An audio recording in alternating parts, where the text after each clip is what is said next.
Olá, Dromos Talk com você, quarta temporada está bombando, fazendo o maior sucesso e nós agradecemos a tua audiência. Hoje eu tenho aqui comigo, mais uma vez, uma companheira de bancada incrível, minha amiga, professora Sônia, super mega ultra professora de História, coordenadora do ensino médio do Colégio Dromos. Muito obrigado, professora Sônia. Obrigada, Rafael, bom dia. É um prazer estar participando novamente do Dromos Talk e hoje também na companhia desse querido professor Wesley de Geografia. Ei Wesley, que alegria ter você aqui. Eu sei que você já tem um Dromos Talk contigo, foi muito legal, foi muito bacana, mas assim, a gente ficou com um gostinho de quero mais daquele lá, né? Então assim, como é bom ter você aqui, professor Wesley, professor de Geografia aqui no Colégio Dromos, também muito querido pelos alunos, professor da mais alta excelência, é também coordenador em escola da Secretaria de Educação do Distrito Federal, ou seja, alguém que tem aqui todo o gabarito para estar com a gente, para compartilhar aqui num assunto muito interessante que nós vamos falar aqui, né, Wesley? Ô, Rafael, obrigado primeiro pelo convite, né? É sempre uma honra ser convidado, a gente fica muito feliz pelo convite. Estava falando agora há pouco com a Sônia que rola de novo toda aquela ansiedade, todo aquele frio na barriga, porque a gente não sabe o que vai sair daqui, né? Então, muito obrigado pelo convite e é um prazer estar participando do Dromos Talk. E olha, a alegria é toda nossa. E eu adorei o tema que o próprio Wesley comentou, a gente vem falando disso desde o final do ano passado, eu tenho certeza que você em casa acompanhou pela imprensa, deve ter visto aí alguns movimentos, talvez aí você também que é estudante já tenha aí experimentado algumas ferramentas. A gente falou inclusive na Semana Pedagógica do Dromos, no começo deste ano, inteligência artificial. E Wesley, eu adorei que você lembrou disso. Rafa, nós precisamos falar sobre inteligência artificial, porque é o que está aí, né, na alta, aí, em voga. É isso, né? Eu, como falei, eu fiquei sabendo da inteligência artificial nesse contexto, né, mais específico do ChatGPT, nesse contexto da Semana Pedagógica, né? Você trouxe uma formação justamente sobre isso, você mostrou exemplos práticos, eu acho que todo mundo ficou surpreso com o que estava vendo ali, impactado. E aí anteveio, né? Porque você começa a entrar em sala e você começa a ver os alunos comentando sobre. Então, você passa uma atividade e aí já começa, professor, e se eu usar o ChatGPT? Aí eu, não, para mim não tem problema, mas você vai entender o que você está escrevendo, você vai entender. Então, acho que são desafios que aparecem para a gente que está na escola, né? E é importante que a gente esteja ciente do que está acontecendo para justamente a gente ver como que isso vai impactar na nossa sala de aula, no nosso desenvolvimento, na aprendizagem do estudante, porque eles estão ligados nisso constantemente. A gente também precisa entender todos esses processos e muito mais, né? Além do que ele está ali já explícito, mas para a gente saber o que tem por trás, o que isso vai influenciar diretamente no nosso trabalho. Verdade. Não, e você, assim, você trouxe uma visão muito saudável e correta, no meu entender, né, de tudo isso, porque um primeiro momento a gente viu um movimento de escolas, inclusive, querendo proibir, né? O ChatGPT, para quem não sabe, é aí a inteligência artificial, a plataforma de inteligência artificial mais famosa.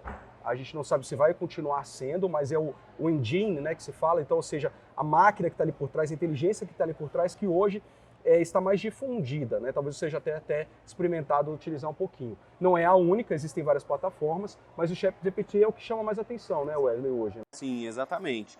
E aí, assim, ele traz toda uma nova dinâmica, né? Eu acho que o que você trouxe lá na tua apresentação, que foi fundamental, é como que a gente precisa se reinventar em função disso. Porque ele está aí, ele vai ser utilizado, os alunos vão. Então você começa a pensar, por exemplo, eu essa semana elaborei uma atividade para o terceiro ano, em que eu queria que eles pudessem utilizar. E aí você já tem que pensar nas questões de uma outra forma, porque não pode ser algo só que a resposta vai estar ali de cara. E aí você começa a cobrar outras habilidades. Então você pode usar ele para construir uma resposta, mas o que eu quero saber é o seu poder de argumentação com a resposta que você pegou lá dele, com a resposta que você foi colocando. Ou quando você coloca uma pergunta que o estudante vai ter que pensar em como fazer essa pergunta para a inteligência artificial. Que aí você está justamente pensando como que ele vai desenvolver um raciocínio com uma ferramenta que já está aí. Perfeito. Porque a ferramenta, ela existe. O que a gente precisa saber é como que outras habilidades vão ser desenvolvidas em cima disso. Perfeito. Então, esse poder de argumentação, esse poder de raciocínio, esse poder de como montar a construção de uma proposta, né, que é o que eles precisam fazer, eu acho que isso vai muito além da inteligência artificial. Perfeito. E aí eu acho que isso é algo que o estudante precisa, nesse contexto de século XXI, nesse contexto de que as coisas já não são mais como a gente fazia, de abrir uma enciclopédia, procurar ali uma resposta pronta, anotar no caderno e muitas vezes não relacionar essa resposta com outras coisas, né? Com a própria realidade dele, com como que isso pode ser algo para virar uma argumentação. Perfeito. Então você trouxe aqui, você, Sônia, como historiadora, né? O Wesley falando, e eu me lembrei até das enciclopédias, claro, né? A gente tinha ali Em casa mesmo eu tinha aquela enciclopédia Barça, né? Barça. Comprava aquilo ali, era um tesouro, né? Uhum. Você tinha em casa para você consultar. Você, como historiadora, conhece bem todo esse processo, né, Sônia, da educação, como é que ela foi, né, tendo que se adaptar, reinventar.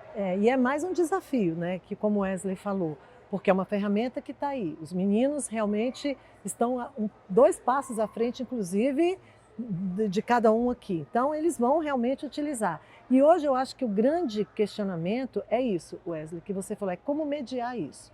Né? Como é que você pode construir, como você está dizendo, levar o menino a um caminho que ele, obviamente, possa usar a inteligência artificial, mas como é que ele vai construir isso? Então, esse é um grande desafio e, assim, vendar os olhos para o que está aí não dá. Né? Então, a gente precisa encontrar meios e caminhos que você consiga esse equilíbrio, né? O aluno utilizar toda essa tecnologia, toda essa inteligência, mas também ter o contraponto dele. Como é que ele está construindo isso? Né? Como é que você vai fazer para chegar a essa resposta ou a esse trabalho? Como é que caminho você vai dar para isso? Né? Eu acho que é possível. E chega no ponto que eu acabei até falando do ChatGPT, né, para deixar claro, mas que houve no primeiro momento, né, quando houve aquele boom, de repente apareceu, a ferramenta estava aí, os alunos começaram a utilizar no mundo inteiro, e aí teve um movimento de parte das escolas, se não me engano, por exemplo, até as escolas ali de Nova York tem uma manchete sobre isso, proibiram o uso.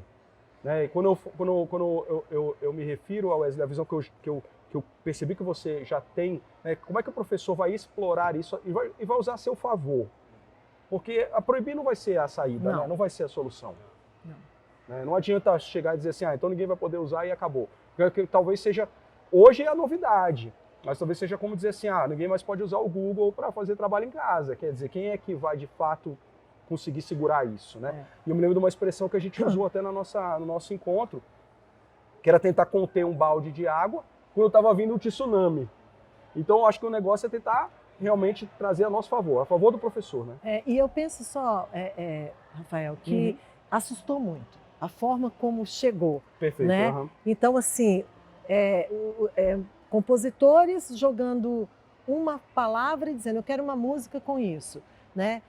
Trabalhos de TCC, então eu acho que assustou a forma como isso foi apresentado. Então, por isso que eu acho que esse movimento negativo de, olha, vou proibir, ele veio muito em função de como foi colocado tudo isso. Né? E eu acho que agora a gente está vivendo um outro momento, que é esse, momento de entender como é que isso vai nos auxiliar e como é que a gente pode ser esse intermediário entre o aluno e essa inteligência que está aí a dispor dele. Né? É isso. Sim, toda essa questão tecnológica, que a gente trabalha muito, né? As aulas de geografia tem muito disso, eu sempre tento passar para os alunos a ideia que esquece a tecnologia em si e pensa como que ela muda a sociedade.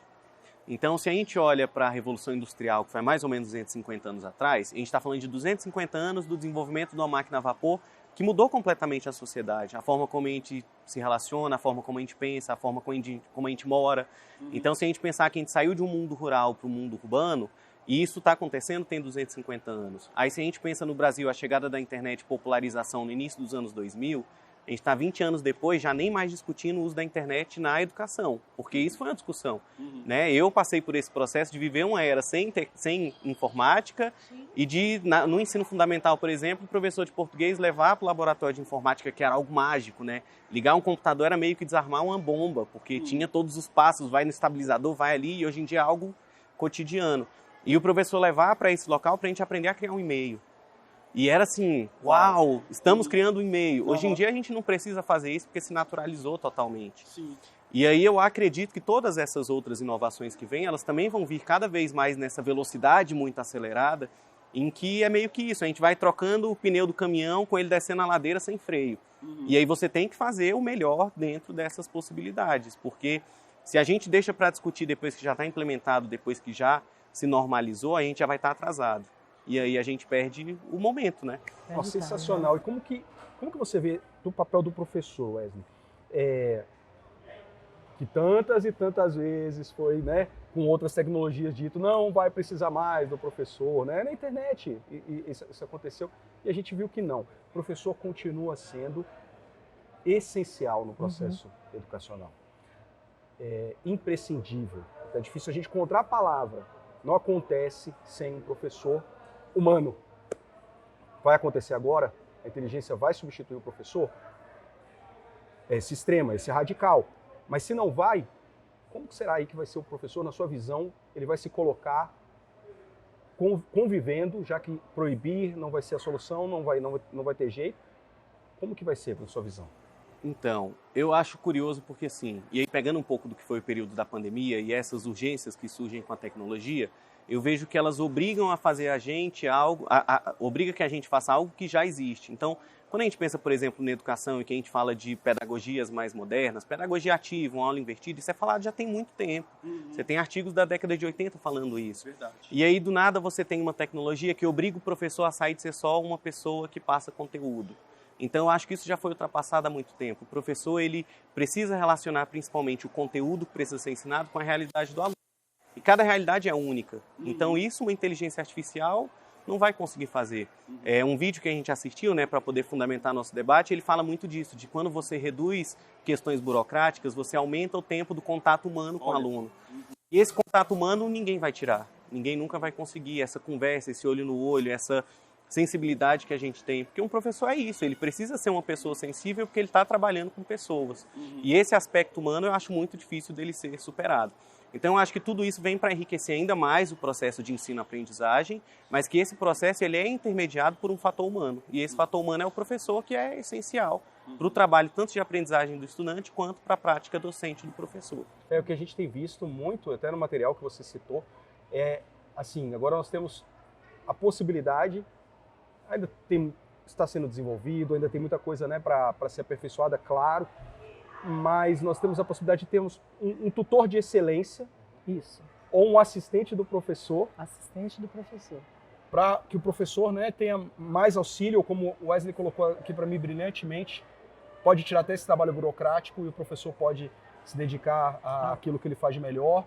E esse aspecto humano, né, Sônia? E assim, pegando o gancho do que o Wesley falou, sobre essa questão da tecnologia, né? A professora Amabile, ela usou muito isso na época da pandemia, que nós dormimos em sala de aula e acordamos, de repente, tendo que reinventar a escola dentro desse processo de pandemia, com aulas online. E o que a gente percebeu, né, Wesley? A gente conversava muito que aquela tela ali, né, nos impedia desse contato.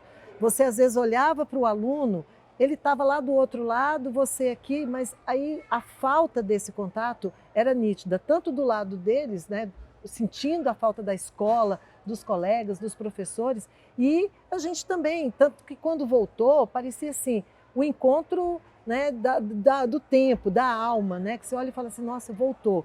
Então eu penso que é esse norte, é esse caminho que a gente tem que ter, né?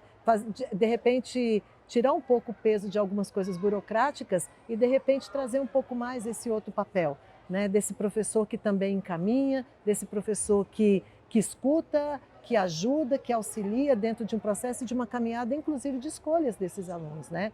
E aí você falando da Revolução Industrial, essa semana eu estava conversando com o segundo ano. Segundo ano eu estou trabalhando a Revolução Industrial. E aí a gente chegou exatamente na inteligência artificial. E aí os meninos começaram a questionar sobre isso, né? Professora, olha o avanço. E eu disse assim, gente, quando a Revolução Industrial começou, que as primeiras máquinas entraram dentro das fábricas, já se ouviu a pergunta, a máquina vai substituir o homem? Né? E o tempo passou, a evolução veio, a tecnologia veio, mas o humano ainda se faz presente. Né? Então, é uma discussão, por exemplo, eu estava lendo um pesquisador, Christian Perrone, falando sobre a questão da inteligência artificial. E ele projeta que 80 profissões tendem a desaparecer. Então, ele cita muitas, né? Ele fala sobre o tradutor, sobre engenheiro agrônomo, farmacêutico. E aí você para e fala assim, tá, mas será que realmente é um desaparecer ou é essa adaptação que a gente está falando? Uhum. Eu acho que incorre muito ainda nesse questionamento de como isso vai realmente acontecer. Né? Perfeito. Essa experiência, né, da pandemia, do lockdown, como bem citou a professora Sônia, ela, para mim, ela deixou muito claro, assim, sabe, como que a escola vai muito além. Porque se realmente fosse só transmissão de conteúdo, a gente não tinha voltado.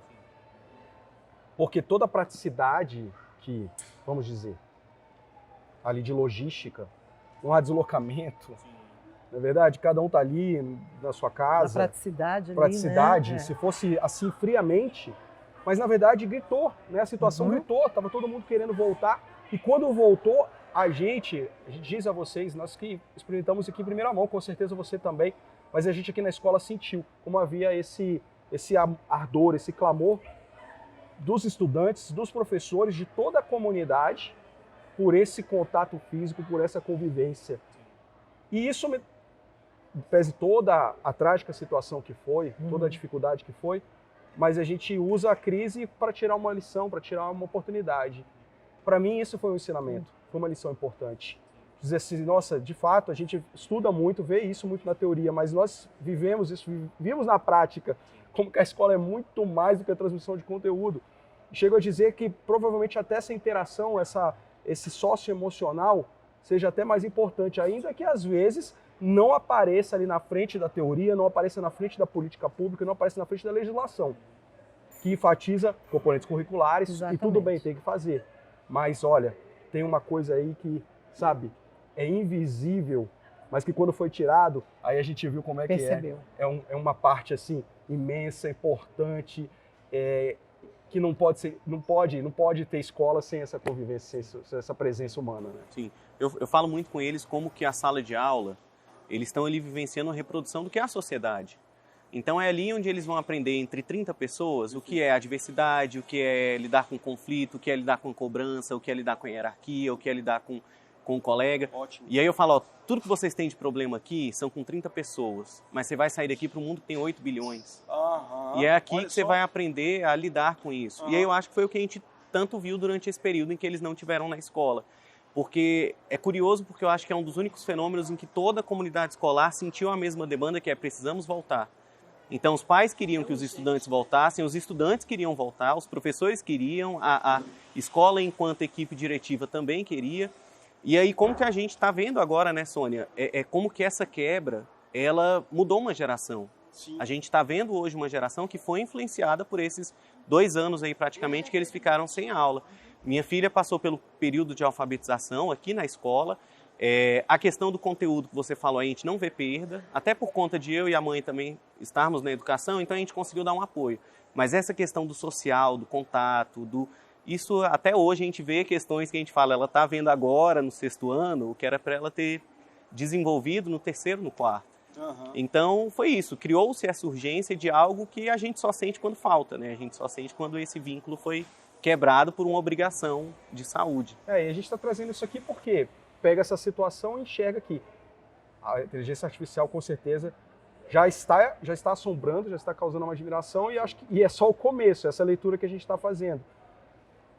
Mas o elemento humano, ele vai permanecer. Com isso, o papel do professor. Cabe ao professor também se compreender diante do tempo que ele vive, né? Perfeito.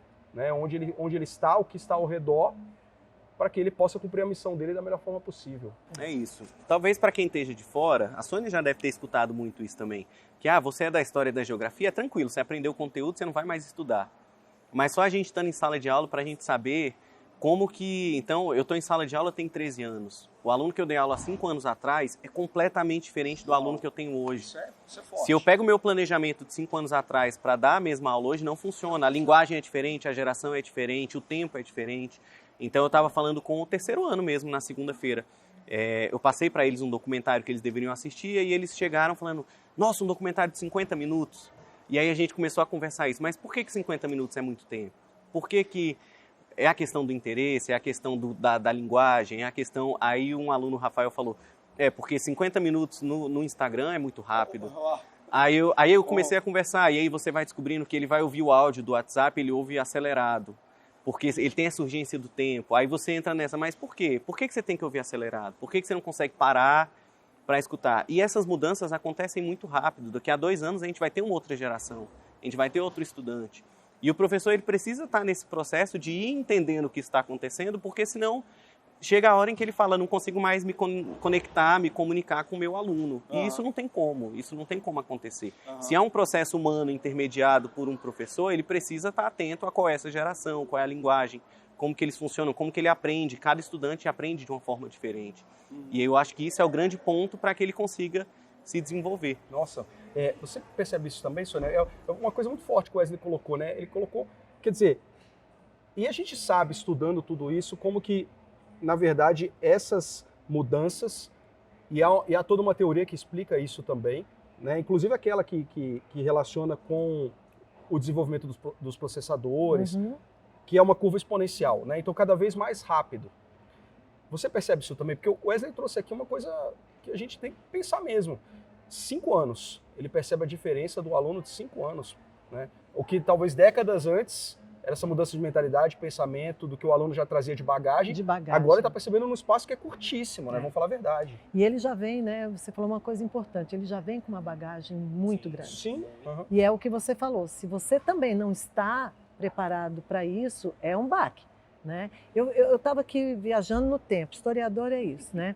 E eu pensando assim, gente, quando eu fui fazer o meu TCC, eu entrei numa história do meu professor, que inclusive é um professor de história famoso, escreveu aquele livro, A Maldita Guerra, que é sobre a Guerra do Paraguai, e ele lançou um desafio à época, né, de fazer a história de Brasília contada sobre a vertente de quem construiu, dos próprios candangos. Só que ele não queria muito material escrito, ele queria a oralidade.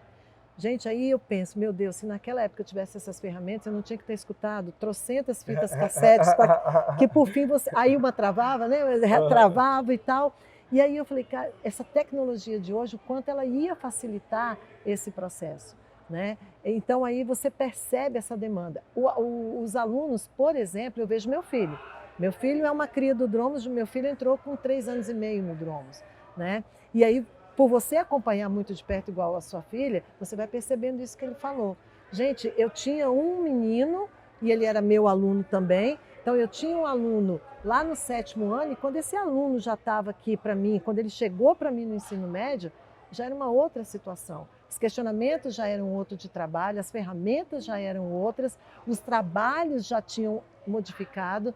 Feira de Ciências, né? O que a gente assiste aqui no Dromos, na Feira de Ciências, hoje não chega perto do que eu vi há uma década ou há 5 anos, não chega. Os meninos com aqueles carrinhos da robótica feito por eles aqui já demonstra todo esse caminho. E antes não era o quê? Maquete, isopor, né? Os meninos trabalhando com aquele isopor, não. Os meninos hoje apresentam trabalhos aqui fantásticos, né? Com o Caio construindo os carrinhos, com experimentos, então a gente vai ter que caminhar. É isso. A gente vai ter que caminhar. E eu também vejo assim, Sônia, o quanto a gente é importante no sentido mesmo de... Porque a gente passou por essa época de não ter isso. Então a gente sabe como que isso pode ser uma ferramenta brilhante. Então, algo que eu converso muito, inclusive com minha filha, eu falo, Laura, quando eu fui aluno, não existia, por exemplo, de a Sônia dar uma aula de história sobre Guerra do Paraguai, eu achar aquele assunto sensacional e chegar em casa, pegar um computador e falar, quero entender mais sobre isso. Vou ver um vídeo, vou procurar um filme, vou procurar... Não tinha, a gente não tinha isso. Existia a possibilidade, mas era muito inacessível ir até uma biblioteca e falar, o que você tem aí sobre Guerra do Paraguai? Olha o tempo que eu ia despender. Sim. E hoje o aluno tem isso na mão. Só que ele não sabe que tem porque ele não viveu não ter isso. Então, do tipo, gente, estamos trabalhando esse conteúdo. Você tem a possibilidade de chegar em casa e aprofundar esse conteúdo. Você tem nas mãos, né? Tem um geógrafo que a gente trabalha, que é o Milton Santos, que ele vai dividir esse processo tecnológico. Então ele vai chamar do período natural, esse período pré-revolução industrial, que os tempos são mais lentos, a alteração no meio ela é bem menor, a gente depende muito mais da natureza do que como um grande alterador do meio, né? Depois vem o período técnico, em que as técnicas vão começar a modificar e ela vai modificar a forma como a gente se entende enquanto sociedade. Eu falo muito para os estudantes que a escola é uma reprodução, de certa forma, desse período da Revolução Industrial. Então, quando a gente tem a ideia dos tempos, do bater o cartão no trabalho, do sinal que bate, do funcionário que, né, na ideia do Fordismo, ele tem várias etapas para a montagem de um produto. Quando a gente pensa na sala de aula, quando você entra uma disciplina, quando você entra outra, quando toca o sinal, tem o horário do intervalo, e como que a escola também vai se adaptando a isso, né? Então, na escola a gente tem o espaço Kinesis, que é justamente uma ideia de uma aula diferente, que já é fora desse modelo, tendo em vista uma adaptação do tradicional. E o último período que o Milton Santos vai chamar, que eu acho genial o nome, é o técnico científico informacional. Então a ciência começa a produzir conhecimento para melhorar as técnicas, só que a grande liga disso tudo é a informação. E essa informação que está aí, que ela modifica tudo. Hoje em dia nada funciona sem essa informação. E aí o Milton Santos já é um geógrafo falecido, e aí eu tenho às vezes muito esse questionamento de como que ele veria hoje as coisas. Porque ele tinha uma previsão do que poderia acontecer, essa ideia da sociedade do conhecimento, e a gente tem isso de certa forma, mas a gente também tem coisas que fogem do controle. Então quando a gente vê, por exemplo, as redes sendo utilizadas para coisas que não foi o motivo para o qual elas foram feitas, né? A gente teve a situação aí recente de ameaças em escola e a rede teve uma grande importância para isso. E aí a gente olha para isso e fala, e aí, o que a gente faz? Como que a gente lida? Então, eu acho que essas novas tecnologias, elas também virão com isso. E muitas vezes eu gosto de passar a bola para os alunos. Então, a gente está trabalhando com o terceiro ano a questão demográfica. E aí a gente fala que, o Bauman, por exemplo, ele vai falar que a gente não vive uma era de mudanças, a gente vive uma mudança de era hoje. A gente está passando por uma mudança. E aí, quando eu falo, por exemplo, a questão demográfica com eles, de redução de natalidade, envelhecimento da população, como que isso vai influenciar na economia, como que vai ser daqui a 50 anos, quando eles estarão já mais velhos, e eles falam, e aí, como vai ser? Eu falo, a bola é de vocês estão aqui para isso. Essas são as causas que serão os anseios da geração de vocês. Isso é os problemas que vocês terão que resolver. E aí eu acho que é muito disso, né? A gente tem a tecnologia, a gente tem tudo isso novo, mas a gente tem que pensar não só nos aspectos positivos, mas como a gente contornar esses aspectos negativos que às vezes a gente ainda nem sabe que existem, mas que eles vão surgir. E vão aparecer. Igual apareceu. Vendo vocês aqui a geografia, a geopolítica, a história, tem uma coisa hoje muito legal, eu lembrei que a inteligência artificial já está fazendo, que é permitir conversar com figuras do passado. Né? Filósofos, historiadores, e eles alimentam ali a inteligência artificial com um arcabouço, né, de teórico ou mesmo dos livros, e tem um avatar também, né, cria-se ali um avatar, é como se aquela figura histórica estivesse conversando e dando a sua opinião, qual seria a opinião dessa figura histórica nesse dia de hoje. Então, quer dizer, isso aí, por exemplo, para aprendizado é muito legal, né? Você poder conversar com Aristóteles, Platão, podemos ter o Bauman, podemos ter o Milton Santos, né? E a Sônia se conversasse com o Vargas. A Sônia Olha, conversasse aí com o realmente seria uma situação que eu não posso nem imaginar. Eu conversando com o Vargas sobre o que está acontecendo agora, olha, pode deixar a gente fechar 2 anos numa sala. Que maravilha, Bom maravilha. Gente, esse assunto, ele não vai, evidentemente aqui é um começo mesmo, como a gente está colocando. A gente está no começo de uma discussão, no começo de uma revolução. É bom que a gente já descobriu, né, que a escola vai continuar sendo escola, o professor tendo o papel dele, mas claro, precisa, como vocês muito bem colocaram, se entender nisso tudo, saber como pode cumprir a sua vocação da melhor forma, contando agora com a inteligência artificial também. Como todo bom papo acaba rápido. Mas a gente vai ter outras oportunidades. Don't Talk tá aqui, né? A gente está na 4ª temporada, mas não tem data para acabar não, viu? Vai continuar aí. Quem sabe a gente não vai ter inteligência artificial um dia participando aqui do Don't Talk e conversando com a gente, né? Já pensou? Mas olha, eu quero abrir para vocês considerações finais dentro do nosso assunto e do que vocês desejarem. Para mim é uma alegria enorme ter vocês aqui. Bom, agradecer mais uma vez, Rafael, a oportunidade, né, essa participação, e dizer que a educação é feita de desafios, né? Verdade. E cada vez mais nós vamos ter que estar integrados dentro desse processo, buscando essa excelência, trazendo isso, né, para dentro da nossa escola, para os nossos alunos e, como eu disse, tendo um suporte, né, esse apoio da direção, dos nossos colegas, o caminho também fica mais fácil. E cabe a nós também buscarmos essas ferramentas e trazer para que a gente possa acompanhar isso de perto. Então, muito obrigada, né? Maravilha. E valeu, Wesley. Muito bom estar aqui com você, viu? Então, primeiro eu tenho que agradecer, né, pelo convite. É a 2ª vez que eu estou aqui no Drums Talk. Para mim é muito bom. Dessa vez com a Sônia aqui junto. Da outra vez eu agradeci justamente pela Sônia enquanto coordenadora. E eu acho que é isso. Esse ambiente muito agradável que a gente tem na escola, esse ambiente de o professor conseguir colocar o que ele acredita, qual é a visão dele, de a gente ter essa flexibilidade, de a gente sentar com o diretor, tomar um café e colocar o que a gente está pensando, o que a gente está vendo. Isso faz com que a gente tenha um ambiente muito bom na escola, né? Minha filha foi aluna do Colégio Dromos, e aí eu vejo também que para os estudantes que estão nesse ambiente, se torna um ambiente de aprendizagem muito mais propício, se torna um ambiente agradável. Todos os estudantes, sem nenhuma exceção, eles vão falar o quanto é bom estar na escola. A escola é um ambiente muito bacana, é um ambiente de socialização, é um ambiente da amizade, é um ambiente da brincadeira, e no meio de tudo isso, você ter um ambiente de aprendizagem que é agradável também, ele vai ser um diferencial. E aí, para os estudantes que talvez vão assistir esse episódio com curiosidade até de, nossa, o que eles estão falando? Devem estar acabando com o ChatGPT, falando que está proibido, que a gente não vai usar.